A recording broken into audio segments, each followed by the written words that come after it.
Study IQ IAS, अब तैयारी हुई अफोर्डेबल।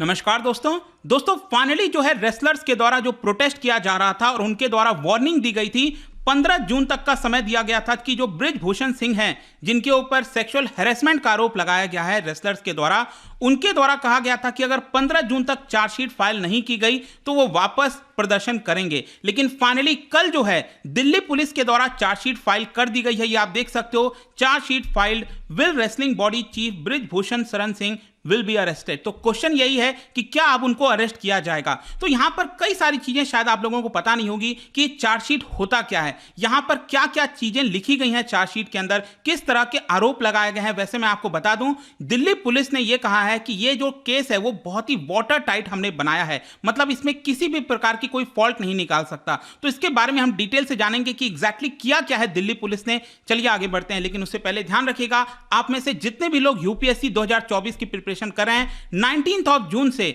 स्टडी IQ को द्वारा एक बड़ा कदम लिया जा रहा है। 3 live batches, pure English, pure Hindi और इंग्लिश बैच लॉन्च किया जा रहा है, जिसके अंदर सभी क्लासेस लाइव होंगे। पर्सनल मेंटर आपको मिलेगा 1-to-1 हमेशा के लिए जब तक आपके पास ये कोर्स है। इसके अलावा टेस्ट सीरीज से लेकर हर एक चीज है, ताकि आपको कुछ भी और लेने की आवश्यकता ना पड़े। यहां पर सिंपली 2024 की प्रिपरेशन करना है तो ये बैच ले सकते हैं by using code Ankit live. हमारे वेबसाइट ऐप पर जाइए या फिर कमेंट सेक्शन में इसका लिंक है, ताकि सबसे कम दाम पर आपको ये पूरा बैच मिल सके। और इसके अलावा अगर आप MCQs अटेम्प्ट करना चाहते हैं तो मेरे इंस्टा पेज पर जा सकते हैं, वहां पर स्टोरीज में जितने भी MCQs हैं उसको आप अटेम्प्ट कर पाएंगे। चलिए शुरुआत करते हैं, लेकिन सबसे पहले यहां पर जो शब्द आया है ना, चार्ज शीट, इसका मतलब क्या होता है। देखो यहां पर आपने सुना होगा, एक होता है FIR, फर्स्ट इंफॉर्मेशन रिपोर्ट। ये अलग चीज होती है। FIR क्या होता है कि जब भी कोई पीड़ित व्यक्ति पुलिस के पास जाता है तो सबसे पहली जो इंफॉर्मेशन वो लिखता है, यहां पर कंप्लेंट दर्ज करवाता है, उसको हम FIR कहते हैं, वो एक अलग होता है। चार्जशीट के केस में क्या होता है कि जो पुलिस है वो खुद से यहां पर चार्जेस लगाती है। मतलब कि इस केस में क्या है, बृजभूषण सिंह के ऊपर आरोप लगाया गया था रेसलर्स के द्वारा, लेकिन पुलिस ने यहां पर पूरी जांच की, यहां पर अलग अलग चीजों से, गवाहों से पूछताछ की और उसके बाद यहां पर जो चार्जशीट है वो फाइल की गई है। तो इसका सिंपल अर्थ यह हुआ कि बृजभूषण सिंह के ऊपर जो चार्जेस हैं वो दिल्ली पुलिस ने लगाया है। तो ये इसको एक प्रकार से 4 पार्ट चार्जिंग इंस्ट्रूमेंट भी कहते हैं। जैसे कि इसके अंदर 4 इंपॉर्टेंट चीजें होती हैं। एक होता है इंफॉर्मेशन अबाउट द एक्यूज्ड, मतलब कि यहां पर जो अक्यूज्ड हैं, इस केस में बृजभूषण सिंह, उनके बारे में इंफॉर्मेशन, जो विटनेसेस हैं उनके बारे में इंफॉर्मेशन। दूसरा होता है चार्जेस एंड स्पेसिफिकेशन, मतलब कि पुलिस ने क्या चार्ज लगाया है उस व्यक्ति के ऊपर, उसको स्पेसिफाई किया जाता है। इसके अलावा यहां पर जो चार्जेस होते हैं, जो समरी होती है, वो सारी चीजें भी इसके अंदर लगाई जाती हैं। और फिर जो चौथा होता है इसके अंदर, वो होता है ट्रायल रिकॉर्ड, मतलब कि यहां पर और बाकी क्या चीजें होती हैं वो सब कुछ आपका इस चार्जशीट के अंदर मिलेगा। जैसा कि मैंने आपको पहले ही बोला, ये FIR से अलग होता है, ये कोर डॉक्यूमेंट होता है जो कि पुलिस खुद यहां पर फाइल करती है और उसके बाद यहां पर जो है जुडिशियल सिस्टम वर्क करता है। मतलब कि एक बार पुलिस ने चार्जशीट फाइल कर दी, उसके बाद जो केस है अब वो कोर्ट में चलेगा। जैसे इस केस में कल दिल्ली पुलिस ने चार्जशीट जो फाइल की है उसकी सुनवाई 22 जून से अब कोर्ट के अंदर की जाएगी। आ रहा है समझ में, ये होता है चार्जशीट। तो अब देखते हैं कि एग्जैक्टली हुआ क्या। जैसा कि मैं आपको कह रहा था कि दिल्ली पुलिस ने कल यहां पर बृजभूषण सिंह के शरण सिंह के खिलाफ यहां पर जो चार्जशीट है वो फाइल की गई है। लेकिन इसमें जो एक इंपॉर्टेंट चीज है वो आपको ध्यान रखना है। एक्चुअली क्या था ना कि पहले जो है कुछ महीने पहले यहां पर FIR दर्ज किया गया था बृजभूषण शरण सिंह के खिलाफ, ठीक है। उसमें यहां पर 6 महिला जो रेसलर्स हैं उन्होंने कंप्लेन दर्ज किया था। तो उन सारे कंप्लेन को दर्ज करके एक सिंगल FIR जो है आपका दिल्ली पुलिस ने दर्ज किया था उस समय। लेकिन जो चार्जशीट फाइल की गई है कल जो है दिल्ली पुलिस ने, उसमें हर एक जो रेसलर है, जो 6 फीमेल रेसलर्स हैं, उनके हर एक डिटेल को यहां पर पुलिस ने चार्जशीट के अंदर मेंशन किया है। उनको एक एक इंडिविजुअल बेसिस पर यहां पर जो है उस चार्जशीट के अंदर फाइल किया गया है। वैसे यहां पर आप देख सकते हो कि सभी जो 6 महिला रेसलर्स हैं उन्होंने सेक्सुअल हैरेसमेंट का तो आरोप लगाया ही है, लेकिन इसके साथ साथ यहां पर एक महिला रेसलर ने स्टॉकिंग का आरोप लगाया है। फिर जो 2 फीमेल रेसलर्स हैं उन्होंने मोलेस्टेशन का आरोप लगाया है। यह भी आपको ध्यान रखना चाहिए। अब देखिए क्या है, इसमें एक और जो इंपॉर्टेंट टर्न आया था वो भी मैं आपको बता दूं, वो है पॉक्सो से रिलेटेड। पॉक्सो आपको पता होगा, prevention of child against sexual offences. POCSO जो एक्ट है 2012 में आया था, जो निर्भया वाला पूरा जो मामला आया था सामने, उसके बाद से चीजें लाई गई थी। थी।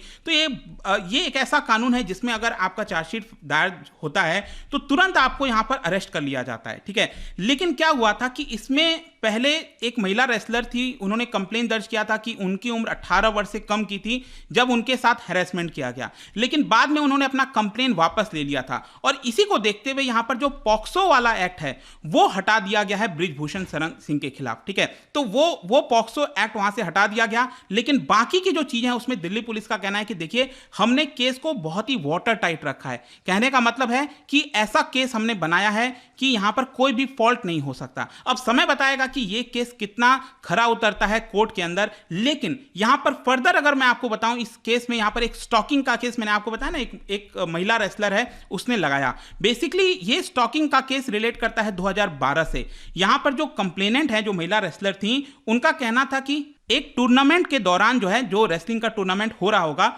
उस समय बृजभूषण सिंह जो हैं वो यहां पर अपनी मां से बात करवाते हैं फोन पे। मतलब महिला रेसलर जो है उनकी मां से फोन पे बात कराते हैं टूर्नामेंट के दौरान, और उनको एक प्रकार से फादरली जो हग है वो यहां पर देते हैं, गले लगाते होंगे जो भी है पिता के समान इस तरह से। लेकिन आगे चलकर उन्होंने आरोप ये लगाया महिला रेसलर ने कि जब वो अपने घर पहुंच गई तो लगातार उनकी मां के नंबर पर कॉल करते थे, उनको बार बार बुलाने की कोशिश करते थे, और इसी की वजह से महिला रेसलर ने यह कहा कि मुझे अपना फोन नंबर जो है यहां पर वो भी चेंज करना पड़ गया था। तो ये स्टॉकिंग का केस है जो कि एक महिला रेसलर ने लगाया। बाकी अगर मैं आपको आईपीसी सेक्शन की बात करूं, यहां पर आप देखोगे अगर, तो अलग अलग जो इंडियन पीनल कोड के अंदर जो सेक्शंस हैं वो लगाया गया है। जैसे सेक्शन 344, 354, 354 ए हो गया, 354 डी हो गया, ये इंडियन पीनल कोड के अंदर लगाया गया। ये सारी चीजें बेसिकली जो वुमेन्स मॉडेस्टी को आउटरीच करना उससे रिलेटेड है, सेक्सुअल हैरेसमेंट से रिलेटेड है, स्टॉकिंग से रिलेटेड है, ये जो भी आप अलग अलग सेक्शन देख रहे हो। फिर यही नहीं, इसके अलावा जो बृजभूषण के सेक्रेटरी रह चुके हैं विनोद तोमर, उनके ऊपर भी यहां पर जो चार्जेस हैं, चार्जशीट है वो दायर की गई है अंडर सेक्शन 109 एंड 506, और ये भी आपका रिलेट करता है sexual harassment and women's modesty के ऊपर। अब देखिए दोनों जो हैं, जो विनोद तोमर और बृजभूषण, दोनों के ऊपर जो कॉमन चार्जेस हैं वो है, सबसे इंपॉर्टेंट जो सेक्शन है वो है सेक्शन 354 एंड 354 ए। ये बेसिकली ये सबसे इंपॉर्टेंट है क्योंकि यही रिलेट करता है ऑफेंसेस अगेंस्ट वुमेन के खिलाफ।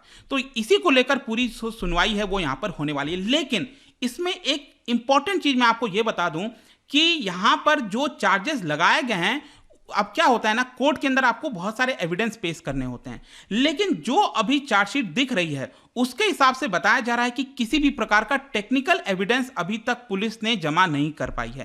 देखो क्या होता है कि अगर मान लो बृजभूषण ने कोई आरोप लगा जो है, अगर सेक्सुअल हैरेसमेंट किया, यहां पर जैसे कि एक महिला रेसलर ने कहा बार बार कॉल किया गया था, तो उस केस में पुलिस क्या करती है कि जो कॉल रिकॉर्ड है वो एविडेंस के तौर पर लगा देती है। लेकिन पुलिस का ये कहना है कि देखिए ये जो सारे मामले हैं वो काफी पुराने हैं, 2012 के मामले हैं, 2015।